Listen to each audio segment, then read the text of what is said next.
وہ منہ سے نہیں کہتی تھی مگر اس کا ہر عمل بتاتا کہ وہ عمر سے اور اس کو ملنے والی اہمیت سے بھی دکتی ہے۔ کچھ اس میں امی کے اس رویے کا بھی عمل دخل تھا جو وہ اس کے ساتھ روا رکھتی تھی۔ مونا کے بعد بیٹے کی شدید خواہش کے باوجود بھی حوریہ کی غیر متوقع پیدائش نے ان کے ارمانوں پر اوس گرا دی تھی۔ سو بیٹی ہوتے ہوئے مونا کو پہلی اولاد ہونے کا جو اعزاز اور درجہ ملا تھا وہ اس سے محروم رہی۔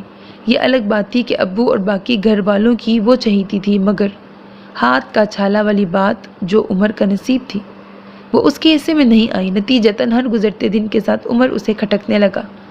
عمر کا رتبہ وہ چھیننے کے قابل نہیں تھی، مگر دوسری حرکتوں سے اس نے اپنے آپ کو نمایاں ضرور کر دیا۔ تب گھر کا ایک چولہا ہوتا تھا، گھر میں رافع بھی تھا، اولاد نرینہ، مگر عمر 8 بہنوں کے بعد آیا تھا اور خدا کی کرنی اس کے بعد زویا پیدا ہوئی۔ یوں 9 بہنوں کا اکلوتا بھائی ہونے کی وجہ سے جس گدی پر وہ بیٹھا اس پر رافع بھی نہ بیٹھ سکا۔ عمر صرف اپنے ماں باپ کا نہیں، حوریہ کے امی ابو کا بھی آنکھ کا تارا تھا۔ نہیں تھا تو حوریہ کا یا پھر یاسمین چچی کا، جو گلے اس کو عمر کے حوالے سے ہوتے وہی یاسمین چچی واش کاف سنوایا کرتی۔ یاسمین چچی تب سے اس کی پسندیدہ ہوئی۔ اسے عمر کی ہر شے پر قبضہ جمانے کی خواہش ہوتی۔ محض اس کے چہرے پر مسکراہٹ کی ہلکی سی جھلک دیکھنے کی آس میں عمر کیا کچھ نہیں خود بخود اس پر قربان کر دیتا، مگر وہ عمر سے ہتھیانے کے بعد اس کھلونے یا کھانے کی چیز کا حشر نشر کر دیتی، اپنے پاس نہیں رکھتی تھی۔ اس کی اپنی دل جلانے والی حرکتوں اور اس غصیلی شکل کی وجہ سے وہ بھی ضد میں آنے لگا، جان بوجھ کر اسے تنگ کرتا، اپنی اہمیت کو کیش کراتا۔ اسے خود بھی نہیں پتہ چلا اس کا دل آیا بھی تو کہاں۔ حوریہ کے ماتھے کی تیوریوں، سکڑی ہوئی بھووں اور ہمہ وقت ناراضگی میں ڈوبی سرسبز آنکھوں پر جو ہمدردی بچپن میں اسے چیختے چلاتے روتے دیکھ کر امڑتی تھی، وہ محبت میں بدلی تو اسے وہ پیاری سی اسی روپ میں لگنے لگی، وہ پیاری ہی اسی روپ میں لگنے لگی، کاٹ کھانے کو لپکتی، پنجے جھاڑتی۔ بچپن میں وہ خود کو دی جانے والی اہمیت کا مداوا کرتا تھا، جبکہ اب جان بوجھ کر ایسے موقع تلاش کرتا جس سے وہ ضد ہو کر قتل کرنے تک آ جائے۔ یہ یقیناً محبت کا نرالا انداز تھا، اور اب وہ الٹا کھڑا ہو کر بھی اس کو اپنی محبت کا یقین دلاتا اسے کبھی نہیں آنا تھا۔ میں کہہ رہی ہوں آپ رافع بھائی کو ہاں کہہ دیں، میں عمر سے شادی نہیں کروں گی۔ اس کے فرمودات یوں بھی سکون کا باعث نہیں بنتے تھے، مگر اس وقت کا ارشاد حقیقتاً زلزلہ لے آیا۔ سب سے پہلا کام مونا نے لاؤنج کا داخلی دروازہ بند کرنے کا کیا۔ کم از کم بڑے گھر والے تو اس زلزلے سے محفوظ رہیں۔ تم ہوش میں تو ہو؟ امی نے نہ صرف دانت پیس کر گراہٹ نکالی بلکہ آگے بڑھ کر زناٹے دار تھپڑ بھی دے مارا۔ دادی پر کب کبھی طاری ہونے لگی تھی۔ پیاری پوتی کے یہ تیور ناقابل برداشت ہو رہے تھے۔ ارے خالہ جان کیا غضب کرتی ہیں، ایسے معاملات یوں تھوڑی سنبھالے جاتے ہیں۔ ذکی بھائی نے آگے بڑھ کر امی کو مزید حملے سے باز رکھا، ورنہ وہ جب بپھری ہوتی قابو میں آنے کا نام نہیں لیتی تھی۔ مجھے مت روکو ذکی، مجھے پوچھنے دو، یہ خناس اس کے دماغ میں بھرا کس نے ہے؟ ایسی کون سی گولی یاسمین بھابھی اور رافع نے اس کو کھلائی کہ یہ ان پر ایمان لے آئی؟ آپ لوگوں نے یہ خناس بھرا ہے۔ بنا ڈرے گھبرائے وہ نڈر بن کر یوں بولی کہ دادی اور امی کے ہاتھ پیر ٹھنڈے کر گئی۔ جانور سمجھ لیا تھا جو بنا پوچھے جس کھوٹے سے دل چاہا مجھے باندھنے پر آ گئی، بیٹی نہ صحیح انسانی سمجھ لیتی۔ حوریہ، دادی بے جان ہونے لگی۔ حوریہ، جبکہ مونا نے بولنے کے ساتھ ہی ایک تنبیہی چپت بھی رسید کی تھی۔ موبی بھی متاثرین زلزلہ میں شامل منہ کھولے اسے دیکھ رہا تھا۔ ایک ابو تھے جو اس وقت باہر اپنے اور تایا ابو کے مشترکہ مردان خانے میں بیٹھے تھے۔ اندھی تھی، گونگی بہری تھی کیا، یا عمر میں ہیرے لگے ہوئے ہیں جو آپ کی طرح مجھے بھی لبھا جاتے؟ نہیں، کبھی بھی نہیں، میں بھی انسان ہوں، میری بھی زبان ہے، ایک بار مجھ سے پوچھ تو لیتے۔ مجھے چھوڑو ذکی، مجھے جانے دو، میں جانتی ہوں اس کی زبان، میں دیکھتی ہوں اس کو، نکالتی ہوں اس کی بے حیائی۔ کیوں؟ شدت غم سے وہ پھٹ پڑی۔ ایسا کیا کہا ہے میں نے؟ اپنا حق استعمال کرنا بے حیائی ہوتی ہے؟ یہ بات نہیں ہے گڑیا، تم صرف یہ بتاؤ عمر میں کون سی برائی ہے؟ گھر کا لڑکا ہے، آنکھوں کے سامنے پلا بڑا ہے، سب سے بڑھ کر اپنے بیٹے جیسا ہے، اس سے زیادہ اور کیا ڈیمانڈ ہوتی ہے؟ ذکی بھائی کے منہ سے عمر کی سال خوردہ جملہ خوبیاں سن کر وہ پہلے سے زیادہ دل ملائی۔ میں صرف ٹوٹے ہوئے خاندان کو جوڑنا چاہ رہی ہوں۔ رافع بھائی سے شادی کے بعد سارا خاندان ایک ہو جائے گا۔ ٹھہر تو، امی نے چپل اٹھا لی تھی۔ کہیں کی درد مند، میں ابھی تیرے جگر سے یاسمین بھابھی اور رافع کا درد نکالتی ہوں۔ ذکی بھائی نے امی کے ہاتھ سے چپل لے کر واپس اپنی جگہ پر رکھا۔ وہ فوں فوں کرتی اپنے کمرے میں جا گھسی۔ پیچھے مونا دادی کے تو مو بھی امی کے ہاتھ پیر سہلاتا رہا، جبکہ مونا مارچ پارٹ کرنے لگی۔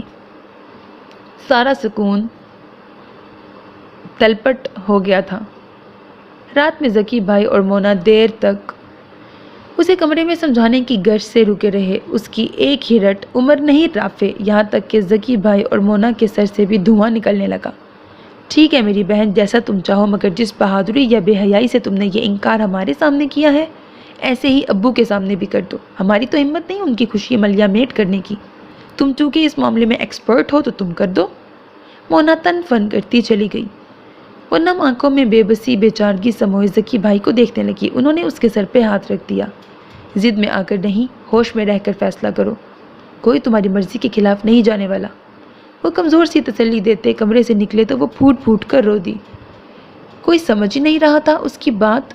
وہ کیسے کسی ایسے شخص کے ساتھ زندگی گزارنے پر راضی ہو جاتی جس کی دلی تمنا ہی اس کو نیچا دکھانے کی تھی، اور واقعی اس کی تمنا پوری ہو جاتی اگر وہ گھر والوں کے سامنے گونگی بہری بنی رہتی۔ مگر زندگی بھر کا سوال تھا۔ اسے بھی اپنی انا عزیز تھی، اپنا وقار پیارا تھا۔ وہ تمام عمر کے لیے ان کو داؤ پر نہیں لگا سکتی تھی، سو انکار تو کرنا ہی تھا۔ معاملہ گڑبڑ ہے۔ اس کا پہلا اشارہ عمر کو اس شام ملا جب وہ دوسرے سیمسٹر کے پرچوں کے لیے کمپیوٹر سمیت تمام مضامین کے گیس لے کر اس کے سامنے آیا، اور اس کی توقع کے برعکس حوریہ نے وہ کاغذ پڑھے بنا پرزے پرزے کر دیے۔ ایک لمحے کو تو وہ سکتے میں آ گیا۔ اپنے فائدے کے لیے وہ گدھے کو باپ بنانے والوں میں سے تھی۔ پھر آج جب وہ اس کا اتنا بڑا مسئلہ بن کہے حل کر رہا تھا، اس نے کسی لائق ہی نہیں جانا۔ کاغذ پرزے پرزے کرنے کے بعد اپنی دلکش آنکھوں میں غرور بھرے جتلاتے انداز میں اسے یوں دیکھنے لگی جیسے کہہ رہی ہو، اب بولو۔ عمر نے فی الفور حیرت و الجھن پہ پردہ ڈالا اور بے حد شوخ و شریر نظروں اور مبہم اور دل فریب مسکراہٹ کے ساتھ اسے یوں دیکھنے لگا جیسے کہہ رہا ہو، یوں ہے تو یوں ہی صحیح، اور اس وقت تک لطف لینے کے انداز میں دیکھتا رہا جب تک وہ خود زچ نہ ہو گئی۔ اپنی عنایتیں اپنے پاس رکھو، کسی اور کے کام آئیں گی۔ جھنجھلاہٹ چھپاتے ہوئے دانت پیس پیس کر یہ کہا۔ عمر نے ہنوز مسکراتے ہوئے ہلکا سا سر خم کر کے گویا مشورہ قبول کیا۔ اس کے تو سر تاپا آگ لگ گئی، تن فن کرتی وہاں سے ہٹ گئی تھی۔ ابھی اس اشارے کی چبھن باقی تھی کہ اس نے کالج ٹرپ کے ساتھ جانے کا شوشہ چھوڑ دیا۔ کوئی ضرورت نہیں ہے، کون سا مری کا گان لے کر جا رہے ہیں، اور جیسے بڑا سٹینڈرڈ کا ٹرپ ہوگا نا۔ عمر نے کھل کر اعتراض کیا تھا، تم کون ہوتے ہو مجھے منع کرنے والے؟ اس کے گھر میں اس کی امی کے سامنے یوں استحقاق سے منع کرتا عمر اسے زہر لگا۔ ہورا، تمیز سے رہو۔ امی کو اس کی بدتمیزی تاؤ دلا گئی۔ کیوں؟ میں کہہ رہی ہوں نا میں جاؤں گی، یہ کون ہوتا ہے مجھے روکنے والا؟ خود اپنی یونیورسٹی ٹپس کے مشورے ہم سے لیتا تھا کیا؟ وہ واقعی بدلحاظ ہو رہی تھی۔ امی کو بہت شدت سے محسوس ہوا، اس یونیورسٹی اور اس کالج میں بہت فرق ہے، نام اور معیار اور اسٹوڈنٹس کا بھی۔ مت بھولو اس کالج میں میرا داخلہ تایا ابو نے کروایا ہے، اس کا سٹینڈرڈ تم سے بہتر ان کو معلوم ہے، اور اچھی دھوس ہے، ساری کلاس آ رہی ہے، مجھے روکا جا رہا ہے، میں کیوں ڈوبوں؟ عمر ہونٹ بھینچ کر اس کا یہ جارحانہ رویہ دیکھتا رہا۔ کوئی وجہ ہوگی تو عمر منع کر رہا ہے نا۔ اماں بہت ضبط سے کام لے رہی تھیں۔ کوئی وجہ نہیں سوائے اپنی اہمیت جتانے کے، اور میں کہہ رہی ہوں میں تایا کے پاس چلی جاؤں گی۔ اور اس بات کا تو عمر کو بھی یقین تھا، تایا اسے منع کرنے والی نہیں۔ یوں اس نے عمر کی ضد میں بریکٹ کم از کم عمر کو ایسا لگا آ کر ٹرپ کی فیس بھی جمع کروا دی۔ یہ دکھ ابھی ہلکا نہیں ہوا تھا کہ اس دن چھٹی ٹائم کالج گیٹ پر رافع کو دیکھ کر عمر کھٹک سا گیا۔ اصل دھچکا تب لگا جب حوریہ اس کے ساتھ فرنٹ سیٹ پہ بیٹھ کر یہ جا وہ جا بھی ہو گئی۔ پہلی بار صحیح معنوں میں اسے حوریہ کا یہ عمل غصہ اور تکلیف بیک وقت دے گیا۔ تا دیر وہ اس منظر کی جلن محسوس کرتا رہا۔ حوریہ شام میں گھر واپس آئی تھی۔ اس دوران وہ کئی چکر تو اس کے پورشن کے لگا آیا تھا۔ پہلے کی طرح دستگیر کے گھر جا کر اسے واپس لانے کا بھی سوچا، مگر نہ جانے کیوں کچھ نیا انوکھا لگ رہا تھا۔ حوریہ کے جس قسم کے تیور ہو رہے تھے اس نے لازمی ساتھ آنے سے انکار کر دینا تھا، سو یہ حد تک سہنے سے بہتر اس نے انتظار کرنا سمجھا۔ اور ابھی وہ اس کے پورشن میں باز پرس کی گرج سے جانے کا سوچ ہی رہا تھا کہ وہ خود آ گئی۔ زویا کہاں ہے؟ لاؤنج میں موجود نوفل اور عمر پہ اچٹتی نظر ڈال کر وہ یہاں وہاں یوں دیکھنے لگی جیسے دیواروں سے پوچھ رہی ہو۔ عمر نے بے ساختہ مٹھیاں کھولیں اور بھینچی۔ وہ بڑی لاپرواہ اور بے نیاز نظر آ رہی تھی۔ ہم یہاں ہیں۔ زویا کچن سے چائے اور سنیکس لیے برآمد ہوئی۔ آپ فارغ ہو گئی؟ سنا ہے بڑی سیریں کرنے گئی تھی۔ ہاں، میں یاسمین چچی کے گھر گئی تھی۔ وہ جیسے جان بوجھ کر عمر کو جلانے کے موڈ میں تھی اور وہ واقعی جل گیا۔ تم رافع کے ساتھ کیوں گئی تھی؟ وہ اس کے سامنے آ کھڑا ہوا۔ حوریہ نے حسب عادت بھویں سکیر لی۔ تم سے مطلب؟ وہی بدلحاظ اور چابک مارتا لہجہ۔ مجھے تم کالج میں انٹروڈیوس نہیں کرا سکتی اور رافع کے ساتھ بیٹھ کر چلی گئی۔ آج تمہاری پارسائی پر حلف نہیں آیا تھا؟ دانت بھینچ کر اس نے یہ سب کہا تھا۔ نوفل اور زویا ہونکوں کی طرح بیٹھے تھے۔ نوفل چھوٹی آپا کا بیٹا تھا۔ شٹ اپ، وہ پھنکاری تھی۔ یو شٹ اپ، وہ اس سے بھی زیادہ زور سے گرجا۔ تم میرے ساتھ کالج آنا جانا گوارا نہیں کرتی؟ وہاں مجھے اپنا کزن بتانے پر تمہیں تکلیف ہوتی ہے، اور رافع؟ بس چپ۔ ہاتھ اٹھا کر وہ اس زور سے چیخی کہ نوفل اور زویا بھی کانپ گئے۔ عمر بدستور شدید ترین ناگواری اور ناراضگی کے ساتھ اسے دیکھتا رہا۔ رافع رافع رافع، ایسا کون سا گناہ کر دیا میں نے اس کے ساتھ جا کر؟ تم ہوتے کون ہو مجھ سے پوچھ گچھ کرنے والے؟ کزن ہے وہ میرا، چچی کے گھر گئی تھی میں۔ کزن تو میں بھی ہوں، بے حد سپاٹ گمبھیر آواز میں عمر نے جیسے یاد دلایا، بلکہ کزن سے بڑھ کر ہوں۔ حوریہ کی دکھتی رگ پہ ہاتھ پڑا تھا، وہ بلبلا اٹھی۔ جس رشتے کا ابھی کوئی نام ہی نہیں، میں اسے کیوں خاطر میں لاؤں؟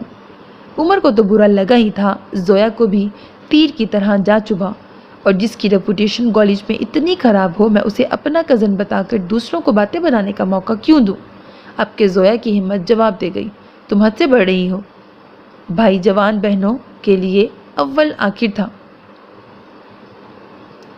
بھائی جو ان بہنوں کے لیے اول آخر تھا، اس کی بے عزتی کوئی یوں بلا وجہ کر دے کہاں برداشت ہوتا تھا۔ نوفل تک سن ہوا بیٹھا تھا۔ کیا کیا ہے میں نے؟ زویا کے غصے کو نظر انداز کر کے عمر سنجیدگی سے پوچھنے لگا۔ ایک لمحے کو تو وہ گڑبڑائی، مگر پھر شروع ہو گئی۔ جان بوجھ کر لڑکیوں سے فری ہوتے ہو، ان سے باتیں کرنے کے موقع ڈھونڈتے ہو، ان کے پرسنلز تک جاتے ہو، اسی لیے تو اس جاب سے چمٹے ہوئے ہو۔ کسی تھرڈ کلاس کی طرح لڑکیوں کی کمپنی میں رہنے کے شوقین۔ فاریہ اور نگت کو جن نظروں سے دیکھتے ہو پوری کلاس واقف ہے۔ سبق دیتے ہو مجھے پارسائی کیا؟ اپنا کردار چاہے جتنا کیچڑ میں خراب ہو، چپ ہو جاؤ ورنہ میں مار دوں گا۔ ایسی سرد برفیلی آواز اور غضبناک ہوئی آنکھیں۔ حوریہ فوراً چپ ہوئی تھی۔ عمر کی آنکھوں سے غصہ ناراضگی ایک ساتھ آیا تھا۔ وہ کچھ گڑبڑا کر یہاں وہاں دیکھنے لگی۔ اٹس ٹو مچ حوریہ یار، کب سے چپ بیٹھے نوفل نے آہستگی سے کہا۔ اسے ایک دم سے لگا ماحول گمبھیر ہو گیا ہے۔ عمر کی نظروں کا غصہ تعصب اور پھر دکھ میں بدل گیا۔ وہ اسے انہی دکھ بھری نظروں سے دیکھتا لمبے لمبے ڈگ بھرتا وہاں سے چلا گیا۔ کتنی دیر تک وہ ہل بھی نہ سکی۔ پھر خیال آنے پر کہ زویا سے کام تھا، وہ قدرے نادم سی اس کی جانب مڑی۔ وہ زویا کی ناراضگی اس کے پورے وجود سے ظاہر تھی۔ وہ اس سے ہاتھ چھڑواتی بھاگتی ہوئی اپنے کمرے میں گھس گئی۔ نوفل کی موجودگی میں اپنے کہے کا یہ رد عمل وہ بری طرح سے پشیماں ہوئی۔ یار اتنا تو بنتا ہے نا؟ نوفل نے جیسے اسے آئینہ دکھانا چاہا۔ وہ بھاری دل اور قدموں کے ساتھ لوٹ آئی، اور پھر عمر نے وہ کیا جو اسے آج یا کل کرنا ہی تھا۔ حوریہ کے لیے اپنے پیروں پر کلہاڑی مارنے والی بات ہوئی۔ کیا ضروری تھا وہ پنجابی فلموں کے ولنوں جیسے کرتوت دکھا کر عمر کو اتنا تیش دلاتی کہ انجام کار آج کا دن ہوتا؟ جب کہیں امان ہی نہیں مل رہی تھی۔ حالت یوں تھی کہ منہ سے نہ آہ نکل رہی تھی اور نہ سانس۔ جو واویلا ذرا سی سن گن ملنے پر کیا تھا، اب وہ تو کیا خالی چوں کی آواز نکالتے ہوئے بھی دل سہم رہا تھا کہ اسے واویلے کے نتیجے میں موبی بلا جھجک عمر کو پکڑ کر اس کے سامنے لے آیا تھا۔ اتنا کچھ ہونے کے بعد بھی دم خم باقی ہے؟ اس نے آتے ہی نہایت سنجیدگی سے طنز کا گولا پھینکا۔ اس سے زیادہ کچھ کیا تو یاد رکھو، جب بیٹھے بٹھائے نکاح کرنے پر آ سکتا ہوں تو رخصتی کی ڈیمانڈ کیوں نہیں کر سکتا؟ یہ برف جیسے الفاظ اور غیرت میں ڈوبا انداز، حوریہ کا دم خم بھربھری مٹی کی طرح بیٹھ گیا۔ تب سے اب تک وہ ڈمی بنی بیٹھی تھی، آنکھیں تھی کہ بار بار پانی پانی ہو رہی تھیں، بھیگی پلکیں صاف کرتے ہاتھ کسی سے پوشیدہ نہیں تھے، مگر لگتا تھا کسی کو اس کی پرواہ تھی ہی نہیں۔ قسم قسم کے کہے، بھانت بھانت کی بولیاں، شور ہنگامہ، ہلہ گلہ، اتنا کہ کان پڑی آواز تک سنائی نہیں دے رہی تھی۔ اس اچانک طے پانے والی نکاح میں باہر کے لوگ بالکل تھے ہی نہیں، پھر بھی عمر کی بہنوں اور ان کے بچوں، مونا کی سسرالیوں کی وجہ سے گھر بھر گیا تھا۔ عمر کا نکاح معمولی بات نہیں تھی، سو خوشی کی حد بھی کوئی نہیں تھی۔ کیا بڑے کیا چھوٹے، سب کو پکڑ پکڑ کر نچوایا جا رہا تھا۔ تائی تو تائی، دادی تک کو نہیں بخشا گیا۔ جب بڑی آپا کھڑی ہوئیں تب سعید چلایا، اچھا بھائی کی شادی پر ڈانس ہو رہا ہے، بیٹی کی شادی یوں بھگتائی جیسے بیٹی رخصت کر رہی ہوں۔ ارے ایک ہی بھائی ہے میرا، روز روز تھوڑی یہ دن آنا ہے۔ آپا بے حد حال تھیں، غرض کوئی تھک ہی نہیں رہا تھا، ایک بیٹھ رہا تھا دوسرا اٹھ رہا تھا۔ اسی دوران آنسو پوچھتی حوریہ کو دیکھ کر کوئی چلایا، دلہن کیوں رو رہی ہے؟ ارے نو نو، نندوں اور ساس کے شکنجے میں جا رہی ہے، روئے نہ تو کیا کرے بیچاری۔ نام کی نندیں ہوں گی، پیار بہنوں والا دیں گی۔ زویا نے لپک کر اسے بھینچ لیا تھا۔ ناراضی اور راضی سب اسی رات ڈھل گئے تھے۔ ارے میری بیٹی تو یہی ایک ہوگی، گھر کی مالکن، باقی سب تو اس کی مہمان ہوں گی، کسی کو جرت نہیں ہوگی کڑوی آنکھ سے بھی دیکھنے کی۔ کڑی لکھنا ہے لیکن کڑوی لکھا ہوا ہے۔